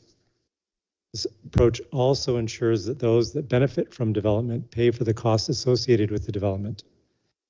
It also ensures that if the Boswell Street road dedication is extended and developed in the future, costs associated with the frontage or the build out of the frontage along Lot 12 are not borne by future taxpayers. And in terms of future road connections, as the city owns the lands adjacent, or at least much of the lands adjacent, planning staff sees that there is a viable opportunity to continue the Boswell Street road dedication through these lands and create a better connected road network in this central part of your community. This would create additional developable lands near core amenities like grocery stores and other essential services. Relaxing bylaw requirements for the owner of Lot 12 would be contrary to supporting this vision. Planning staff also engaged with other city departments in regard to this application. Engineering staff see no design benefit to the city for roadworks remaining unchanged, and that the city could face operational challenges without appropriate road surfacing or turnaround for its garbage and recycling trucks. They also disagree with passing on the costs associated with the extension of water main to service the lands that lie west of the property to the collective taxpayer.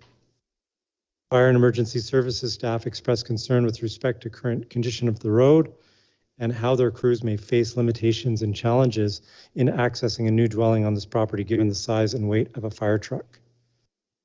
So I reiterate the collective recommendation from Engineering, Planning and Fire Services that council deny this application and require the applicant to construct work and services to meet minimum bylaw standards. Mr. Gao, can you comment whether or not Lot 12 is a result of a planning error in the past where this lot should have been serviced accordingly?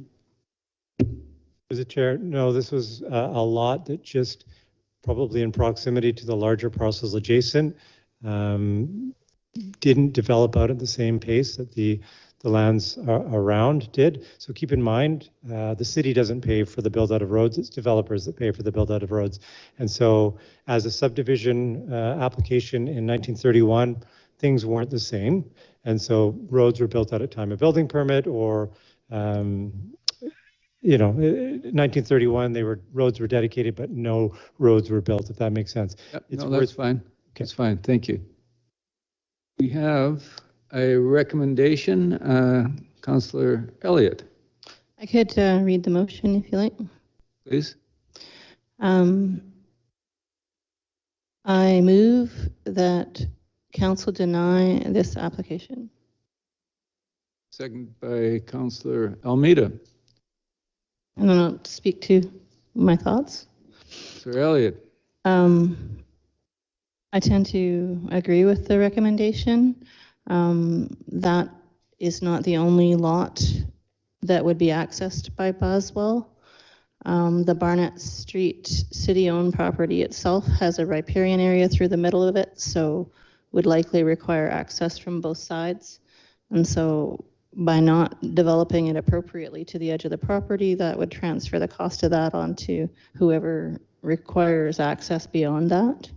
And that's not how we do things. Each lot's to develop to the edge of theirs, and then the next lot takes over and pays for that and so forth.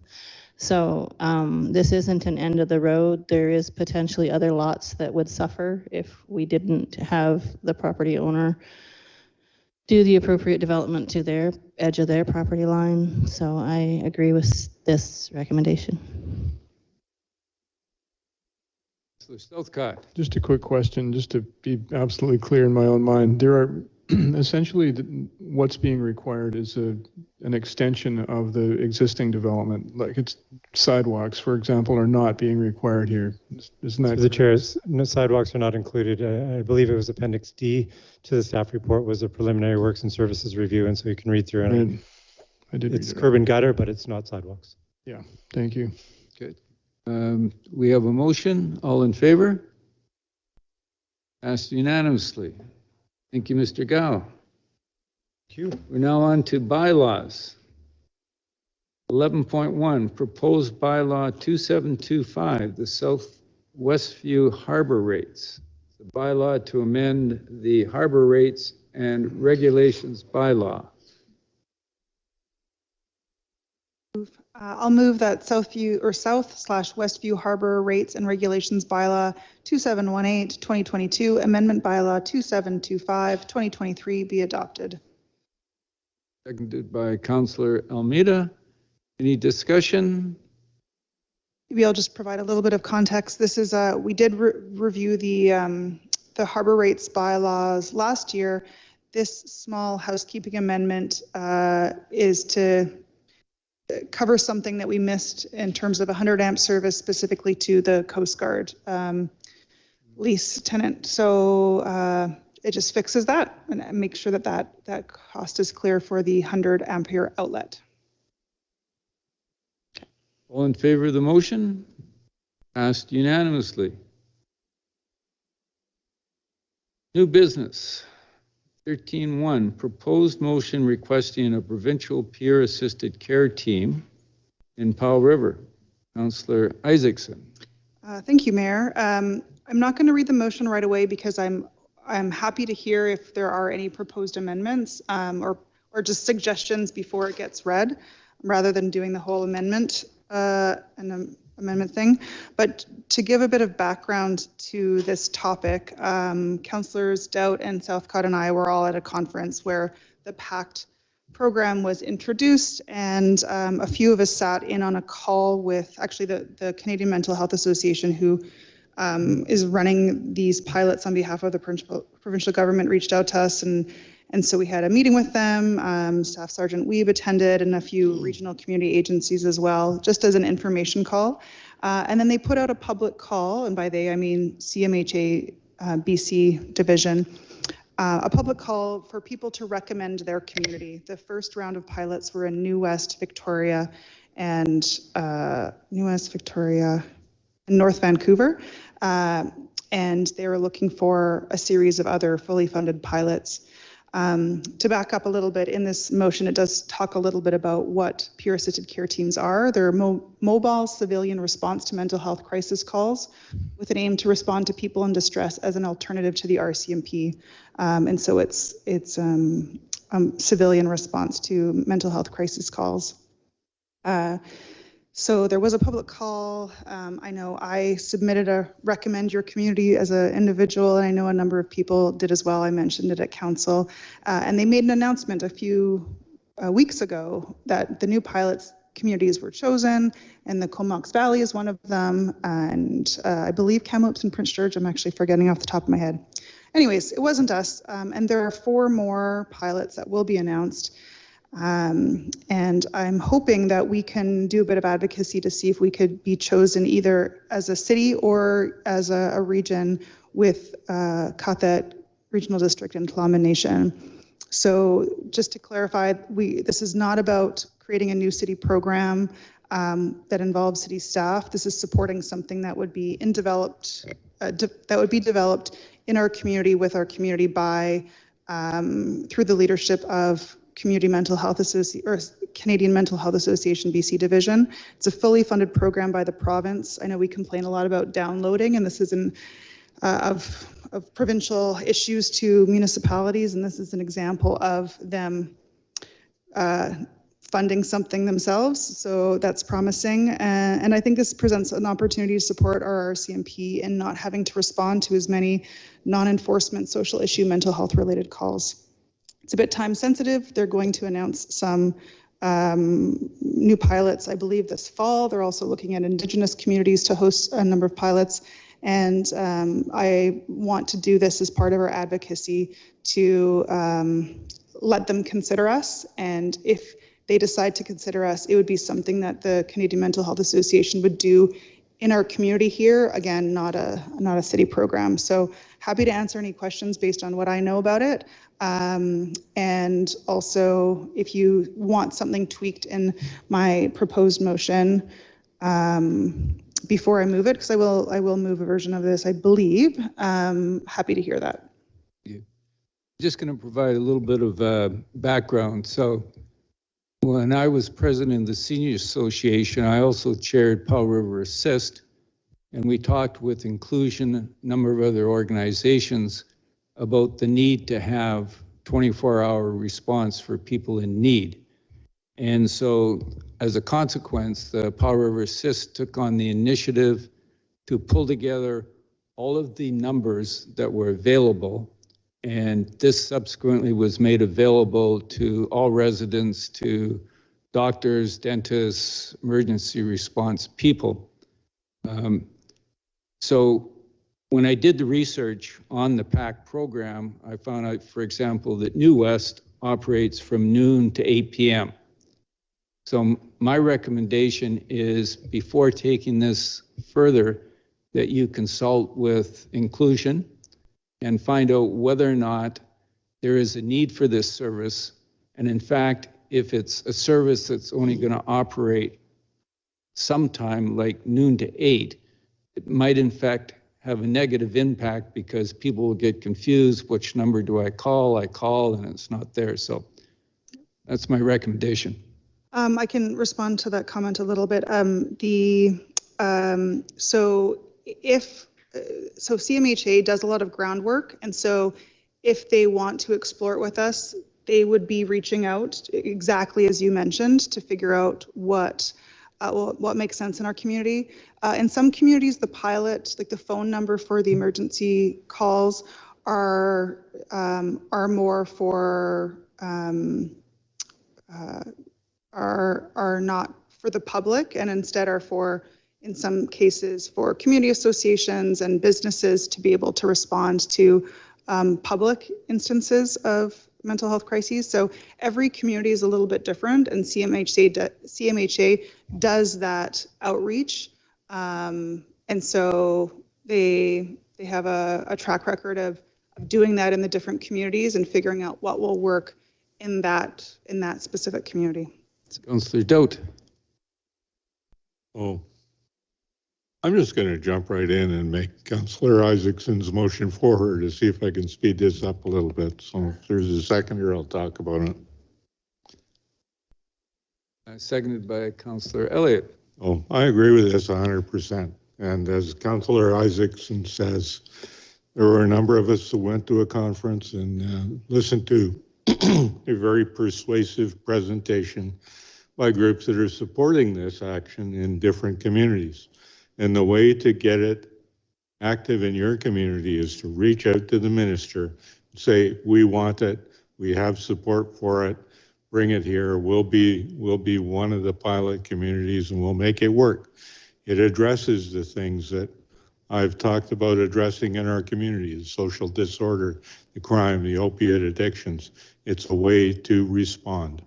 We'll set the hours, we'll find people, find community partners, find the best way to do it.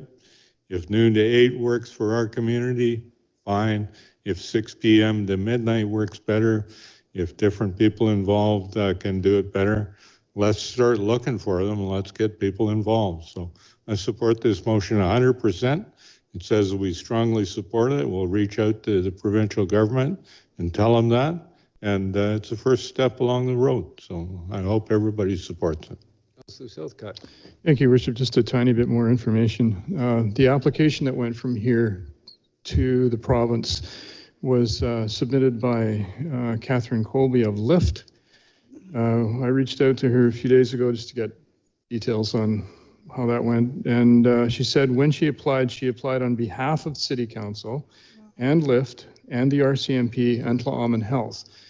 At that time, in my conversation with her, I suggested that it probably would be a good idea if we worked together with Tla'amin and with the regional district to advocate for this on the next application so that we have a unified front in advocacy. I just also want to state that 20 plus years ago when I worked as a paramedic in the downtown east side, which I did for a number of years, we essentially did what PACT has done in various other places, and it worked extremely effectively. And the simple difference was that a healthcare response was put ahead of the police response. And we had an excellent relationship with police. And we de-escalated almost everything. I never had a bad experience in that. And that went on for years and years. And I think it's probably still going on down there. But that's a very peculiar place, and the mental health problems are now pervasive across the province. So we need this here. But what I would suggest is that we ask staff to reach out to the other, to Tla'amin and the regional district to see if there can't be a coordinated application. You can see Councillor Isakson has some clarification to what detail that I've offered here. Thank you. Yeah. Just some clarification to what Councillor Southcott said. So just to clarify, there's no application process for this. The website encourages people to recommend their community. So I know a number of agencies had, and I think a few of them submitted, a few people submitted a joint recommendation for their community, but there's not an application process for a specific organization to take responsibility for it. I know CMHA would be doing their due diligence to reach out to figure out who the one or more potential partners would be for this. And it wouldn't be an us decision. It would be CMHA working with local potential partners. But I do agree that like a coordinated response would be fantastic, and which is why I suggested them the mayor write to the regional district and the nation to encourage similar pledges. If they can all be submitted together, great. I think that would be stronger, but at a very minimum, just getting them to think about it. Just a point of clarification. So you're proposing a process where an application would be made, and then if successful, somebody would then consult with Inclusion, Powell River Assist, and others to see whether or not this is duplicating what already exists, whether in fact it's something that's required in the community. So, so there's, I mean, I'm not sure if I understand your question correctly. So what I'm proposing is that we perform an advocacy role and we demonstrate our support in general, and that we write to the regional district, the nation, as well as to the minister to advocate for this. There isn't an application that we'd be doing. There is no application process. CMHA and provincial government are working behind the scenes to figure out where the best places for this might be. And so our main role here is to let them know, hey, we as a city council would support you considering our community. You know, please come here and talk to our community to figure out if we're a good fit. Okay, that's the key. So the idea is that people from Inclusion, Powell River Assist, the seniors, whatever, would have the opportunity to interact with the group so that it would be the most effective system for the city. Thank you. Councillor Elliott. Thank you.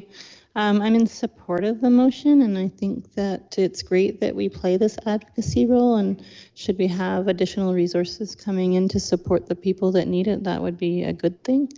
I understand what you're saying is it's just more or less nominating ourselves and hoping they pick us, kind of. So that makes sense, and so I'm in support. We have a motion. All in favor? Passed unanimously. Mayor, can I add one follow-up comment? The website for recommending your community is still open. So if you're a business or an organization that you think would benefit, you think our community would benefit, if you go to the CMHA BC website and look for recommend your community for PACTs, you can submit your own letter there if you think that it's important to do. You can do advocacy too. Thank you. Thank you. Item number 15, questions. Do we have any questions from, oh, yes, we have a question from, thank you. Oh, can you get close? Yep, there we go. Dryden, just in relation to what Councillor Isakson had just been saying, you can be an individual and recommend the community as well. So I've sent a letter in just saying, Powell River really needs any mental health supports that we can get, and they're not looking for a professional level of information. They're just looking literally for people saying, hey, we need this here, and then they'll assess it. So just wanted to put that in. Thank you. Do we have any other questions from the audience? Yes, please come forward. Again, my name is Wolf Rannecker. At 7236 Field Street. Unrelating to everything else that was said here, although it was mentioned the Blackberry Festival. Wonderful. However, I cannot understand how anybody could, in their right mind, support fireworks for the Blackberry Festival. Half the province is burning up. 20,000 people are being relocated because their city is in danger of being burned down. And we are entertaining the ridiculous idea of fireworks blown not only the ethical part of it, but blowing thousands of dollars in a ball of fire. I can, Haven't we gotten any further than this? Blowing money into the sky, polluting the air, creating danger around, and people are suffering day in, day out with wildfires, and we are giving them a slap in the face. We should be saying, that money, take it and send it to the people that are in need, that have been displaced from their homes. They've lost their homes. I mean, don't you agree? This is I can't say enough. You know, it lies close to my heart. I can tell you that our CEO advised me that the fire department is aware and they will make a decision with regard to the safety of the fireworks. Okay, that's fine and dandy, Your Honor, really. But look at the ethical side of it. We are launching fireballs in the air, and people's homes are being burned down to the ground. That is wrong in my eyes, and we should have enough guts to say no more fireworks. We're talking about green, we're talking about pollution, air pollution, and all the rest of it. And here we're paying thousands of dollars to exactly do that, blow up stuff. Anyway, thank you for listening, and I hope calmer minds will prevail. Thank you. Thank you. Night. Do we have anybody else from the audience that has a question? Mr. Galinsky. Right, do we have anybody online? No callers online.